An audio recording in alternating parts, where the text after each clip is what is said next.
You called him a criminal in front of 300 employees. 10 seconds later, a Navy SEAL commander walked through the door, and the room forgot how to breathe. The laughter started small, a few amused smiles, a couple of raised eyebrows.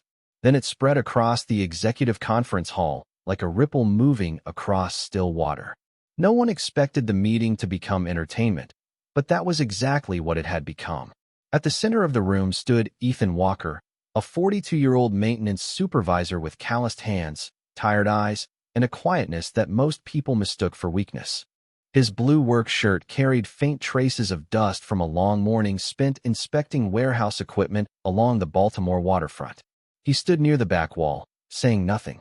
Across from him, under the glow of bright LED lights and a massive digital presentation screen, stood Victoria Sterling, CEO of Sterling Global Logistics.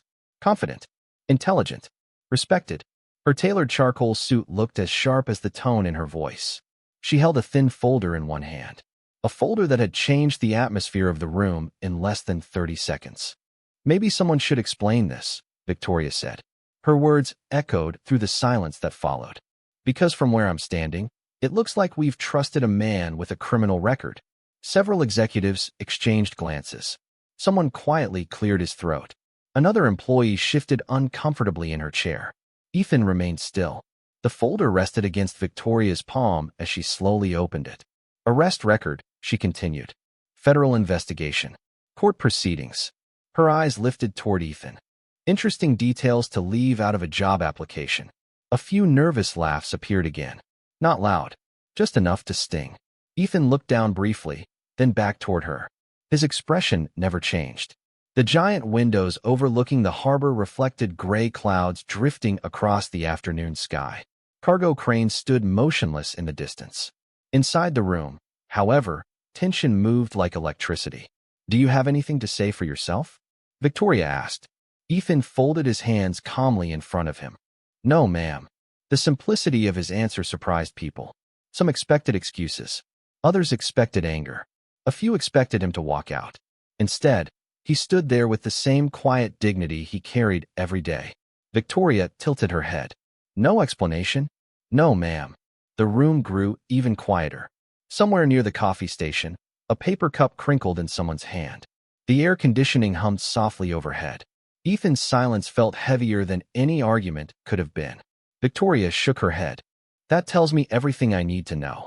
More whispers spread across the room. A vice president near the front row leaned toward a colleague and muttered something that caused both men to smirk. Ethan noticed. He noticed all of it. But he said nothing. Because after years of raising his daughter alone, after years of rebuilding a life from pieces most people never saw, he had learned something important. Not every accusation deserved a response. Not every insult required a defense. Sometimes dignity meant standing still while others revealed who they were. The conference room doors remained closed. The meeting should have continued. The agenda should have moved on. Instead, everyone remained focused on the man standing near the wall. Victoria looked at the folder one final time. Sterling Global values trust, she announced. And trust begins with honesty. She set the folder down on the polished table. This company cannot afford hidden histories. The statement landed like a final verdict. Several employees lowered their eyes. Others looked directly at Ethan. One young analyst appeared almost sympathetic. Another seemed relieved it wasn't him standing there. Outside, a distant ship horn echoed across the harbor. Inside, nobody spoke. Then something happened. A soft click broke the silence. The conference room door opened. At first, no one paid attention. Most assumed it was an assistant arriving late. But then a tall man stepped inside wearing a dark navy dress uniform. Silver insignia reflected beneath the overhead lights. Rows of ribbons rested perfectly above his chest pocket. His posture was unmistakable. His presence immediately changed the energy in the room. Conversations stopped. Smiles disappeared. Even Victoria paused mid-breath. The officer scanned the room once before his eyes settled on Ethan Walker. And for the first time that afternoon, someone smiled. Not a smile of amusement. Not a smile of superiority. A smile of respect. The officer took 3 measured steps forward. The sound of polished shoes against the floor echoed across the silent room. Then he spoke 5 words that would change everything. "Mr. Walker," he said calmly, "it's good to see you again. 6 months earlier, long before executives whispered about sealed files and criminal records, Ethan Walker lived a life so ordinary that most people would never have looked twice. Every morning began at 5:30, not because he enjoyed waking up before sunrise, but because responsibility rarely waited for comfort. The small two-bedroom house he rented sat on the edge of a quiet neighborhood nearly 20 miles from Baltimore Harbor. The paint along the porch railing had faded. The mailbox leaned slightly to one side. The lawn was never perfect, but it was home. A warm yellow light glowed from the kitchen window as Ethan stood over a cast-iron skillet preparing breakfast. The scent of pancakes drifted through the house, while coffee brewed quietly in the background. Upstairs, footsteps appeared. Light. Familiar. The kind of footsteps that could make a difficult day feel manageable. "Dad," a sleepy voice called. "In the kitchen," Ethan replied. A few moments later, Emily Walker appeared at the bottom of the stairs wearing fuzzy socks and an oversized school sweatshirt. Her blonde hair looked like it had declared war on her hairbrush. Ethan smiled. "Rough night." Emily rubbed one eye. "Math homework." "Oh." He nodded seriously. "The most dangerous subject known to mankind." Emily laughed.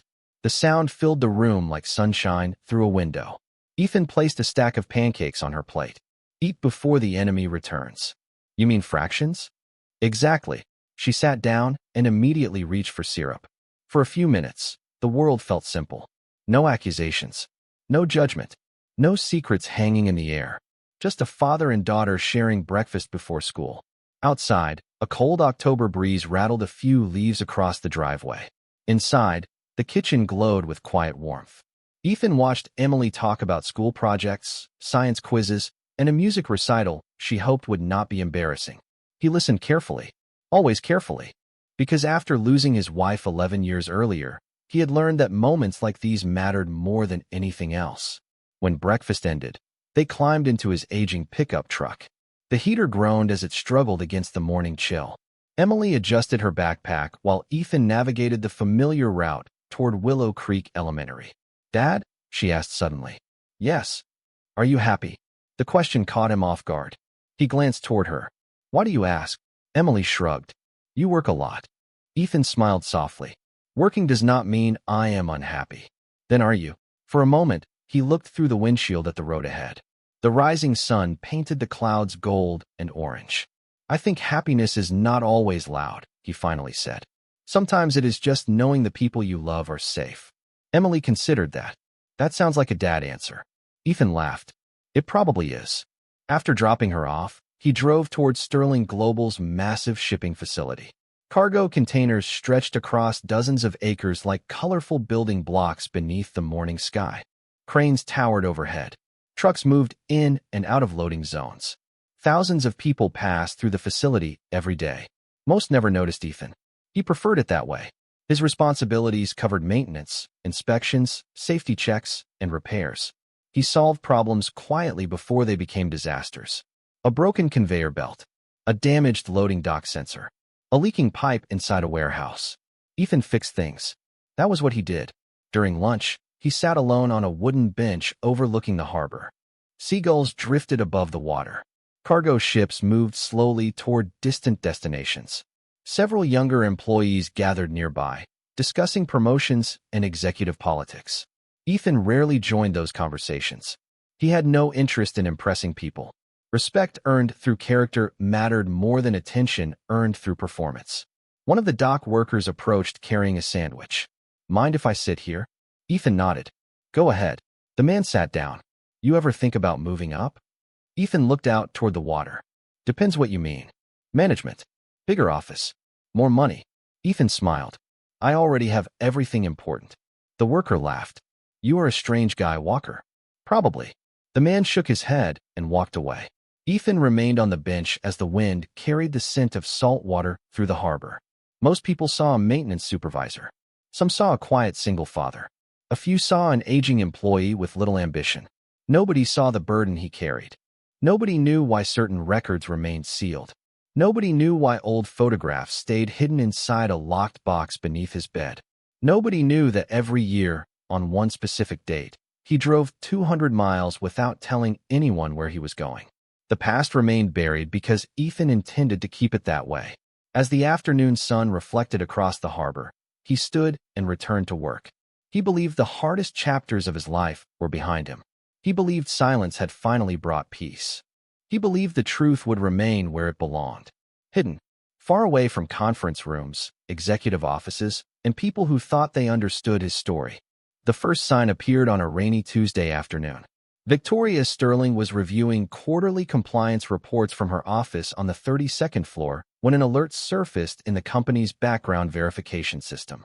Normally, such notices were routine: expired certifications, administrative discrepancies, missing employment dates, the kind of paperwork problems that filled corporate life.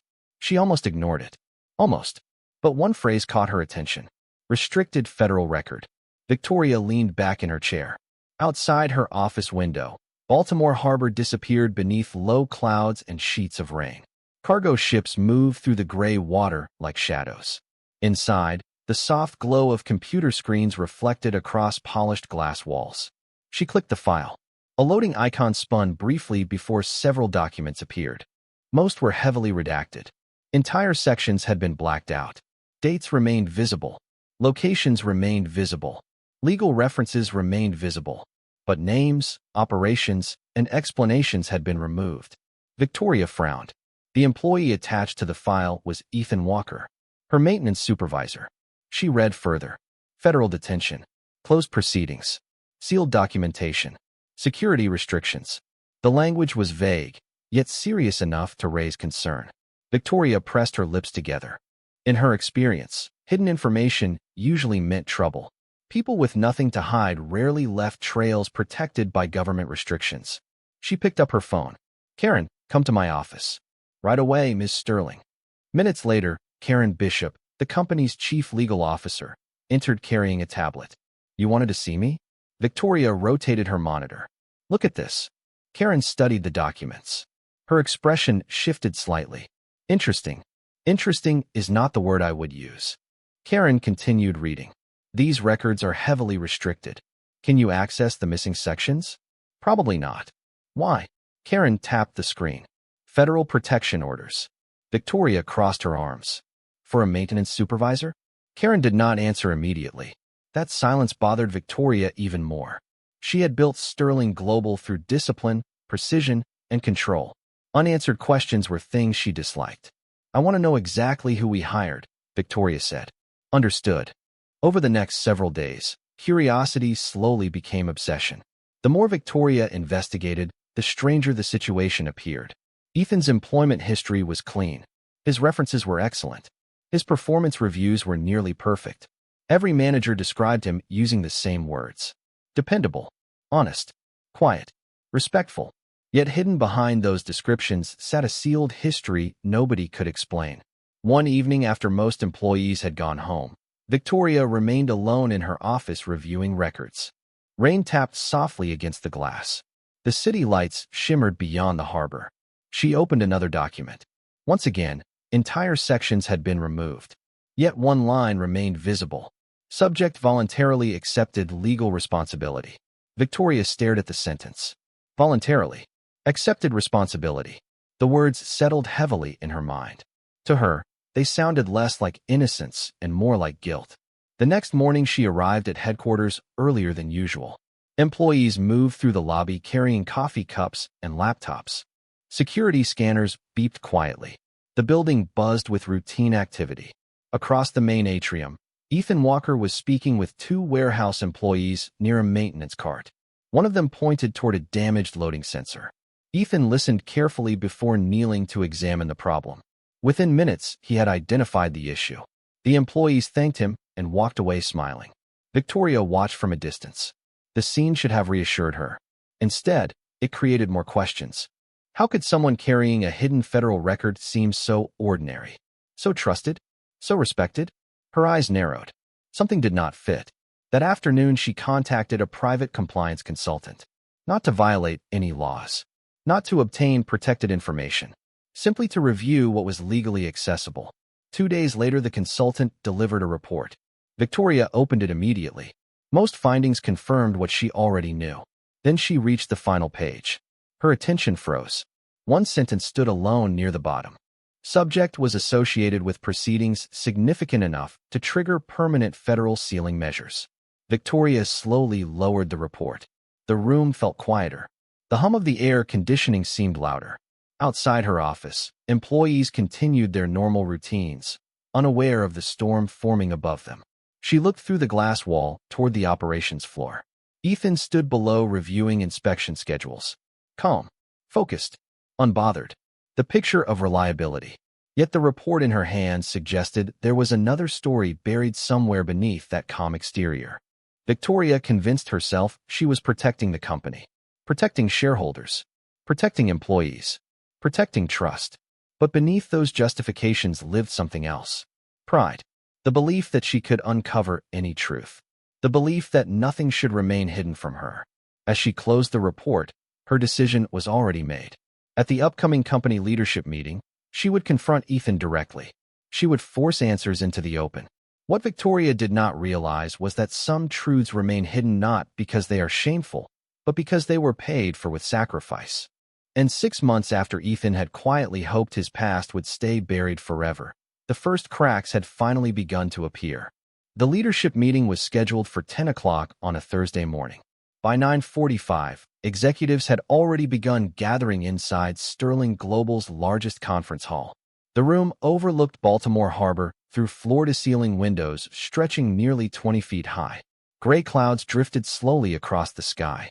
Tugboats moved through the water below. Inside, polished glass tables reflected the soft white glow of recessed lighting. Coffee cups rested beside tablets and presentation folders. Conversations filled the room with a low, steady hum. Nobody knew they were about to witness something very different from an ordinary quarterly review. Victoria Sterling stood near the front reviewing her notes.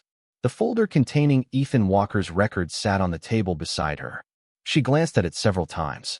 Every glance strengthened her conviction that she was doing the right thing. Leaders protected organizations. Leaders confronted risk. Leaders uncovered hidden problems before they became disasters. At least that was what she kept telling herself.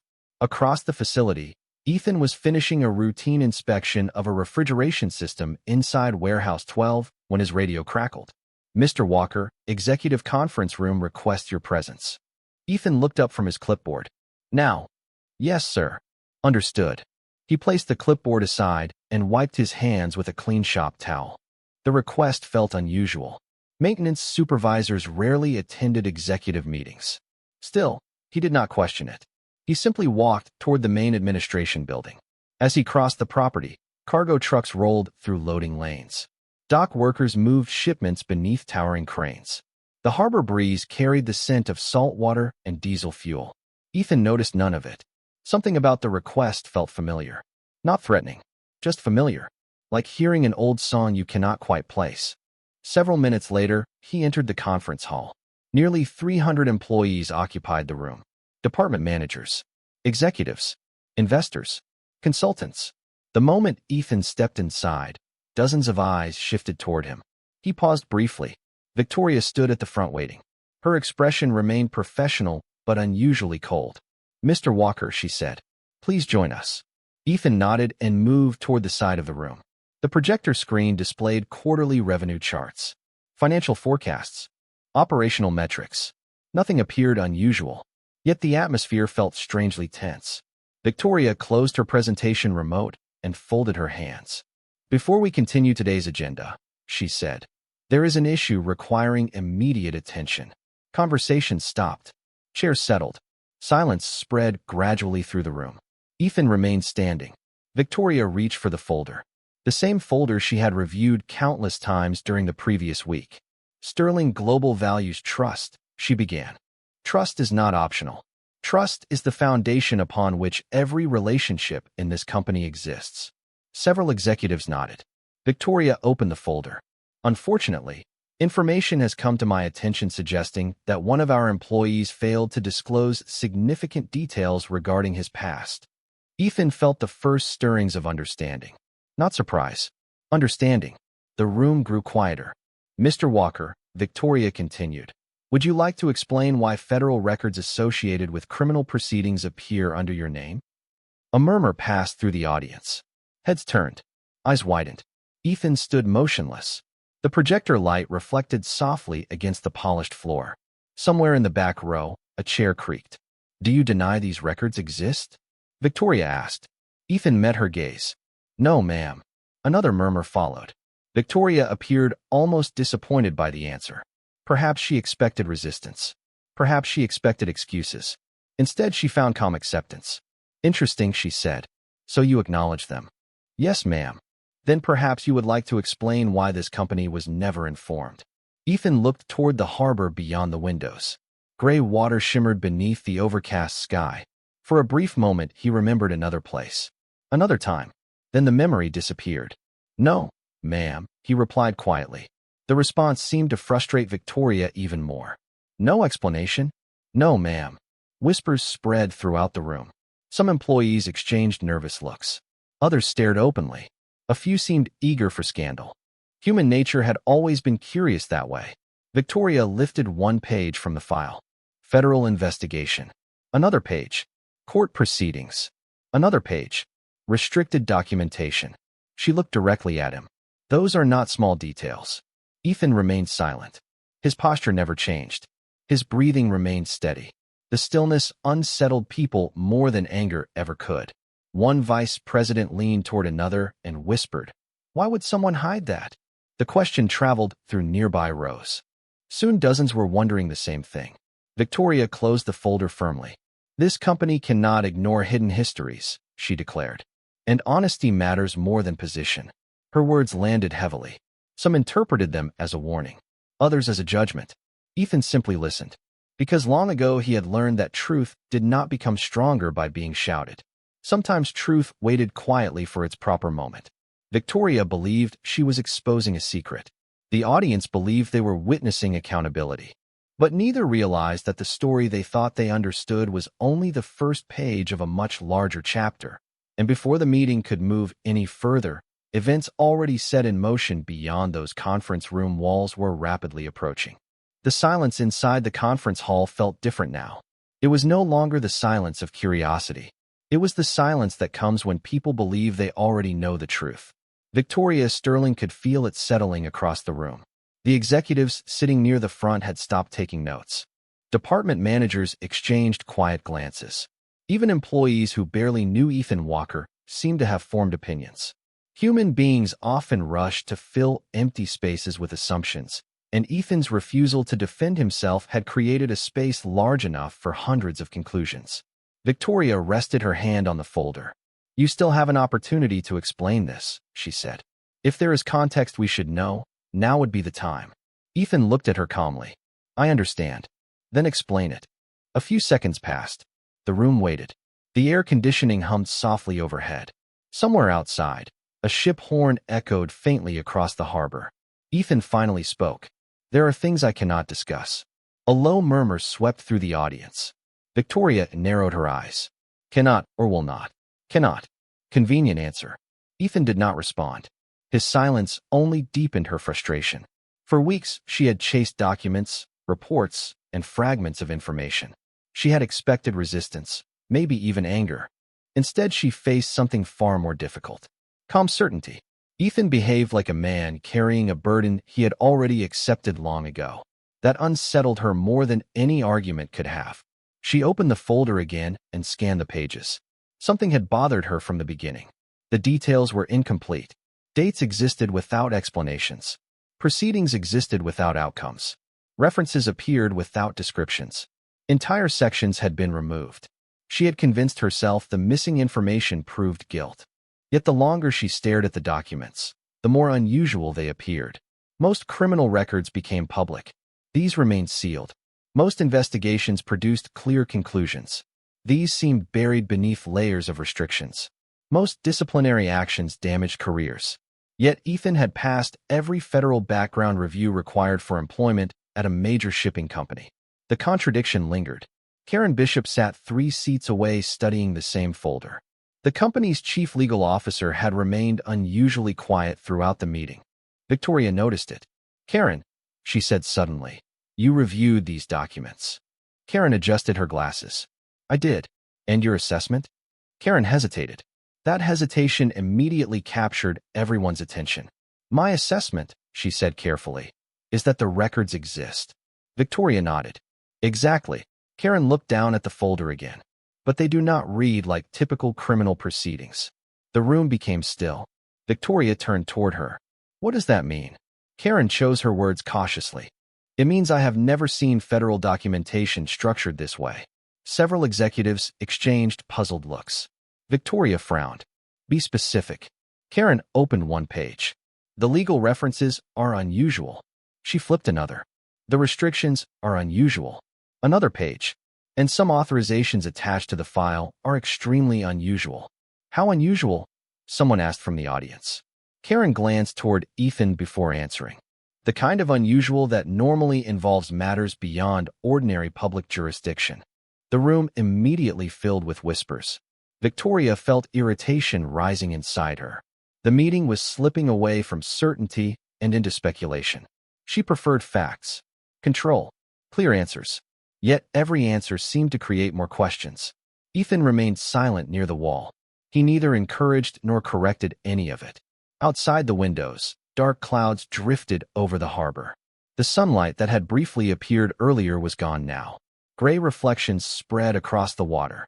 The atmosphere felt heavier. Then another detail surfaced unexpectedly. One senior operations manager raised his hand. There is something I do not understand. Victoria nodded. Go ahead. If these records are so serious, why was he approved every year for facility access? The question landed harder than expected. Several people immediately looked toward Karen. Others looked toward Victoria. Karen answered first. Because every federal review cleared him. More whispers followed. Every review? Someone asked. Every review, Karen confirmed. The contradiction hung in the air. A man carrying sealed records, yet approved repeatedly. A man suspected of wrongdoing, yet trusted by federal oversight. A man accused publicly, yet strangely protected. Victoria felt the certainty she had relied upon beginning to crack. Not enough to change her mind. Not yet, but enough to create doubt. And doubt has a way of growing. At that exact moment, beyond the conference room walls, an elevator door opened in the executive lobby. A tall man, wearing a navy dress uniform, stepped into the hallway. His polished shoes moved across the marble floor with calm purpose. Two security officers immediately recognized him and stepped aside. He carried no urgency, no anger, no hesitation, only quiet confidence. The kind that comes from knowing exactly why you are there. And with every step he took toward the conference hall, the story everyone thought they understood moved closer to being completely transformed. The conference hall remained suspended in uncertainty. Nobody seemed willing to speak first. The whispers that had filled the room only moments earlier had faded into a tense stillness. Victoria Sterling stood beside the conference table with the folder still open in front of her. Karen Bishop sat quietly, her legal instincts telling her that the situation was no longer as simple as it had appeared. Across the room, Ethan Walker remained exactly where he had been from the beginning. Calm, silent, unmoved by the speculation surrounding him. Then the conference room door opened. The sound itself was ordinary. A simple click followed by the slow movement of the heavy glass door. Yet every head in the room turned toward it. A tall man stepped inside wearing a dark navy dress uniform. Silver insignia reflected beneath the ceiling lights. Rows of service ribbons rested above his chest pocket. His posture was straight without being rigid. His expression was composed without appearing cold. He carried himself with the quiet confidence of someone who no longer needed to prove anything to anyone. The room immediately fell silent. Several employees instinctively stood straighter. Even those unfamiliar with military traditions recognized authority when they saw it. The officer paused just inside the doorway and slowly scanned the room. His eyes moved across the executives, the department heads, and finally settled on Ethan Walker. Something softened in his expression. Not pity, not sympathy. Respect. Genuine respect.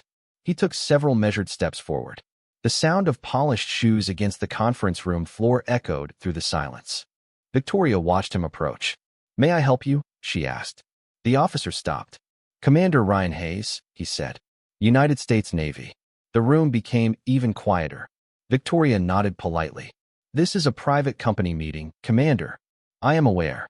His voice remained calm. "I am here regarding Mr. Ethan Walker." Dozens of eyes shifted immediately toward Ethan. Victoria folded her arms. And why would the United States Navy be involved in an employment matter? Ryan Hayes glanced briefly toward Ethan before answering. Because certain discussions taking place today involve information that should be handled carefully. The statement landed heavily. Karen Bishop immediately paid closer attention. Victoria maintained her composure. The company is reviewing internal concerns regarding one of our employees. I understand. Then I assume you also understand that we have a responsibility to investigate. Absolutely. Ryan nodded. Investigation is important. So is context. The room remained motionless. Several executives exchanged uncertain looks. The confidence Victoria had displayed earlier began to meet resistance for the first time. Ryan Hayes approached the conference table. May I see the file? He asked. Victoria hesitated. Then, perhaps believing the documents would support her position, she handed it to him. Ryan opened the folder. He scanned several pages. Then another. Then another. A faint smile appeared. Not amusement. Recognition. I thought so, he said quietly. Karen leaned forward. You recognize these records? Ryan looked toward her. Very much. Victoria immediately stepped in. Then perhaps you can explain why they are sealed. Ryan closed the folder gently. Because they were never intended to tell the whole story. A ripple of confusion moved through the room. Victoria frowned. That is not an answer. It is the beginning of one. Ryan's gaze moved across the audience. Hundreds of employees watched him. Nobody checked a phone.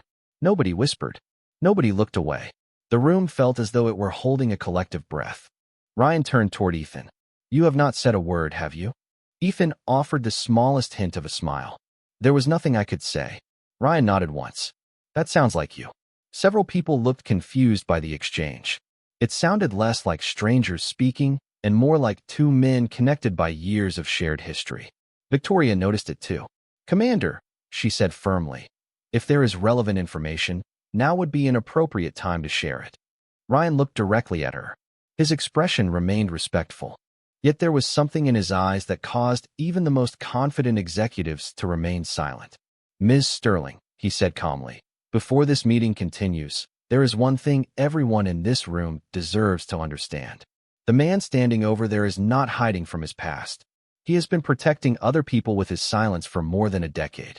The words settled across the room like a sudden change in weather. Nobody moved. Nobody spoke. And for the first time all afternoon, the certainty that had fueled every accusation began to disappear. No one spoke after Commander Ryan Hayes finished his sentence.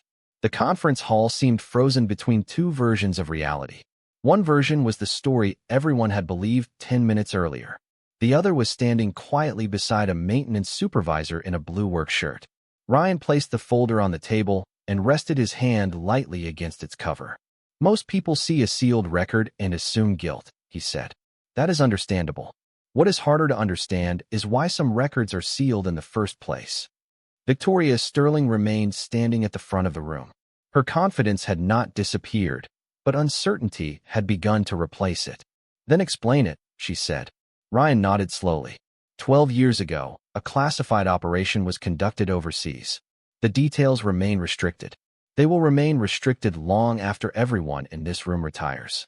A few nervous smiles appeared and vanished immediately. Nobody wanted to interrupt him. What I can discuss, Ryan continued, is what happened afterward. He looked toward Ethan. Ethan kept his eyes on the harbor beyond the windows. A serious mistake occurred during that operation. Not a criminal act. Not corruption. Not dishonesty. A mistake. The room listened carefully. Ryan's voice remained calm and measured. The mistake threatened careers, families, reputations. Several young service members would have carried that burden for the rest of their lives. Victoria folded her arms. And Mr. Walker was involved. Yes. Ryan's answer came instantly. He was. The room grew even quieter. What happened? Someone asked softly from the audience. Ryan looked toward the employees seated near the back. What happened is that Ethan Walker made a decision that very few people would ever make. He paused. He accepted responsibility. Victoria frowned. For his own actions? Ryan's eyes met hers. For more than his own. The sentence settled heavily across the room. Karen Bishop slowly removed her glasses. She already suspected where the story was going. Ryan continued. There were younger men involved. Men with wives waiting at home. Men with newborn children. Men at the beginning of their lives. He glanced toward Ethan again. Ethan was different. He was older, more experienced, the kind of leader people trusted. Ethan remained silent. When investigators arrived, he could have protected himself. He could have shifted blame. He could have explained every detail. Ryan shook his head slightly. Instead, he accepted consequences that should never have belonged to one person alone. Several employees exchanged stunned looks. One executive whispered, "Why would anyone do that?" Ryan heard the question. Because character is what a person does when nobody is watching. The room fell silent again. Outside, sunlight briefly broke through the clouds and reflected across the harbor water. Inside, hundreds of people sat motionless. Ryan opened the folder one final time. These proceedings were sealed because the operation itself remained classified. He tapped one page. The public record only shows consequences. Another page. It does not show sacrifice. Another page. It does not show loyalty. Then he closed the folder. And it certainly does not show the truth. Victoria stared at the documents. For the first time, she seemed unable to find a response. Everything she had assumed suddenly felt incomplete. You are saying he protected other people? Yes. And accepted the damage to his own reputation? Yes. Ryan's answer never changed. The room remained perfectly still. The executives who had whispered earlier now looked down at the table. Several employees who had quietly judged Ethan avoided eye contact entirely. Ryan stepped closer to Ethan. Do you know how many times he could have corrected the story over the last 12 years? Nobody answered. Hundreds. His voice softened. Maybe thousands. Ethan finally looked up. It would not have changed anything. Ryan smiled faintly. That sounds exactly like something you would say. A few people laughed softly, not from amusement, but from relief. The tension was beginning to shift. The narrative everyone had accepted was unraveling piece by piece. Victoria lowered herself into her chair. For the first time all afternoon, she looked less like a chief executive and more like someone confronting a difficult truth. Ryan turned toward the audience one last time. There is one detail none of you know yet, he said. And before this meeting ends, you deserve to hear it. The room immediately became silent again. Ethan closed his eyes briefly, as if he already knew what was coming. Ryan looked across the sea of faces and spoke carefully. The people Mr. Walker protected all those years ago were not strangers. He paused. Several of them went on to become some of the most respected leaders in the Navy today. The words lingered in the air long after Commander Ryan Hayes stopped speaking. Several of them went on to become some of the most respected leaders in the Navy today. Nobody moved. Nobody reached for a phone. Nobody whispered. The conference hall had become so quiet that the faint hum of the ventilation system sounded unusually loud. Ethan Walker lowered his gaze toward the floor. He looked uncomfortable, not because the truth was being revealed, but because attention had finally found him. Ryan noticed it immediately. He always hated this part, he said with a faint smile. A few confused faces turned toward him. Recognition, Ryan explained. He never wanted it. Victoria Sterling sat motionless. The folder that had seemed so powerful earlier now rested unopened beside her. It no longer looked like evidence. It looked incomplete. Karen Bishop leaned back slowly in her chair. Years of legal experience had taught her that facts mattered. Context mattered more. Ryan took another step forward. You have all spent the last hour trying to understand who Ethan Walker is. His voice remained calm. The irony is that the people who know him best already answered that question years ago. Several employees exchanged glances. Ryan continued. Dependable, honest, respectful, quiet. He nodded toward the audience. Those were not random descriptions. Those were clues. Outside the windows, sunlight finally broke through the clouds. Golden reflections spread across the harbor water. Cargo ships moved steadily through the channel while seagulls drifted above the docks. Inside the room, the atmosphere had changed completely. What began as suspicion had become reflection. What began as judgment had become humility. Ryan looked directly at Victoria. Miss Sterling, may I ask you a question? She nodded slowly. Of course. During your investigation, did you find any complaints against him? No. Any accusations from coworkers?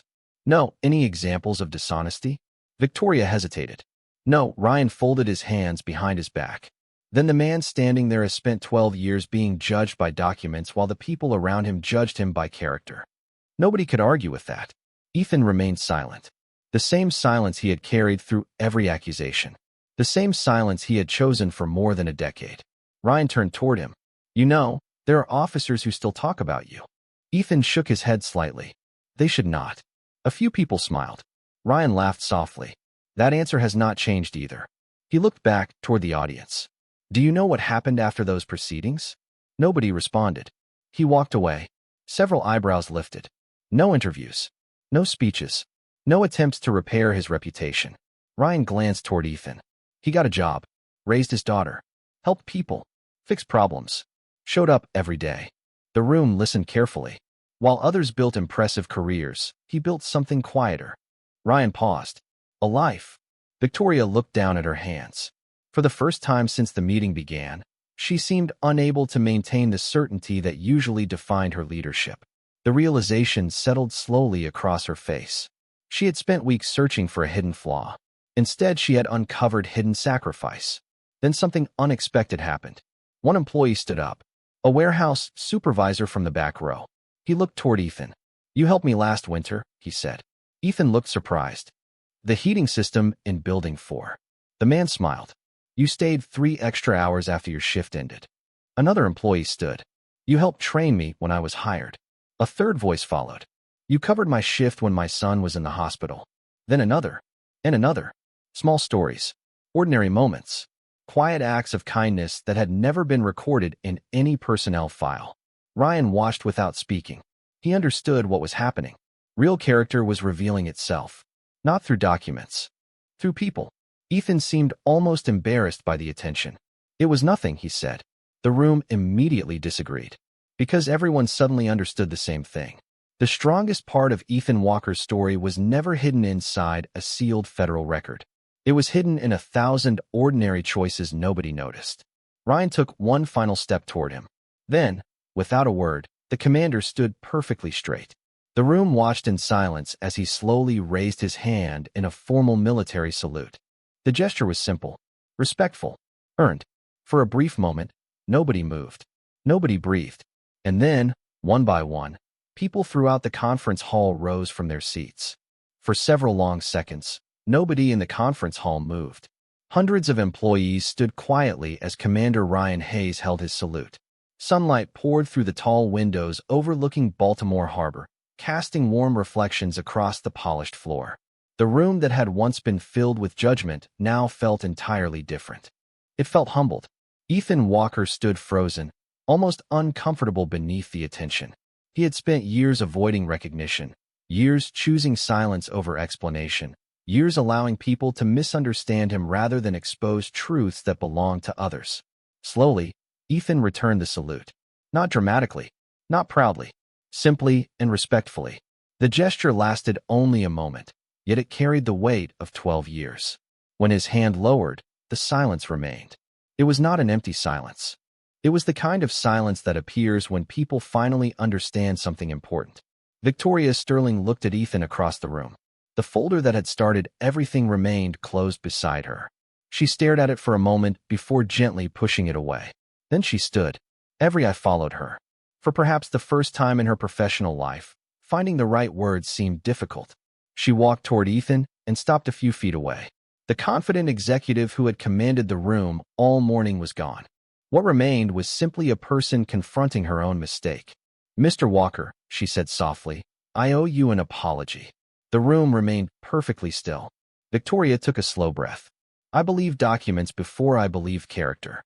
I looked for flaws instead of looking at the person standing in front of me. Her voice wavered slightly. And for that, I am deeply sorry. Ethan studied her for a moment. Then he nodded. Thank you. Nothing more. No lecture. No revenge. No attempt to make her feel worse. Just grace. The simplicity of it seemed to affect the room even more than the apology itself. Victoria blinked several times and offered a small smile. You are a better person than I would have been today. A few people laughed quietly through damp eyes. The tension finally broke. Ryan Hayes smiled as well. That is something many of us learned a long time ago. Over the next several minutes, employees approached Ethan one by one. Some shook his hand. Some thanked him for things he had done years earlier. Others simply stood beside him for a moment, unsure how to express what they were feeling. Respect had replaced rumor. Understanding had replaced assumption. By late afternoon, the meeting ended. The harbor glowed beneath the golden light of sunset. Employees returned to their offices carrying more than quarterly reports. They carried a lesson they would not soon forget. That evening, Ethan drove home through quiet streets lined with autumn trees. The sky burned orange and pink above the horizon. For the first time in years, a burden felt lighter. Not because the past had changed. It had not. But because the truth no longer stood alone. When he pulled into his driveway, the front door opened before he could reach it. Emily came running down the porch steps. "Dad," she called. Ethan smiled immediately. "Hey, kiddo." She wrapped her arms around him. "How was work?" Ethan looked toward the fading sunset and then back at his daughter. "Better than expected." Emily grinned. "Good." Together they walked toward the house. The porch light glowed warmly against the evening sky. Inside waited homework, pancakes for dinner, and the ordinary moments that mattered most. As the door closed behind them, the world outside continued moving. Cargo ships crossed the harbor. Executives returned home. Meetings ended. Reports were filed away. But somewhere in the hearts of everyone who witnessed that day, a truth remained. Real strength is often quiet. Real dignity rarely announces itself. And some of the greatest people in the world carry their sacrifices silently, asking for nothing in return. If this story reminded you that character matters more than reputation, and kindness matters more than judgment, share where you are watching from in the comments below. And if you believe quiet dignity still has a place in this world, we would be honored to have you join us for more stories that remind us of the good hidden in ordinary people.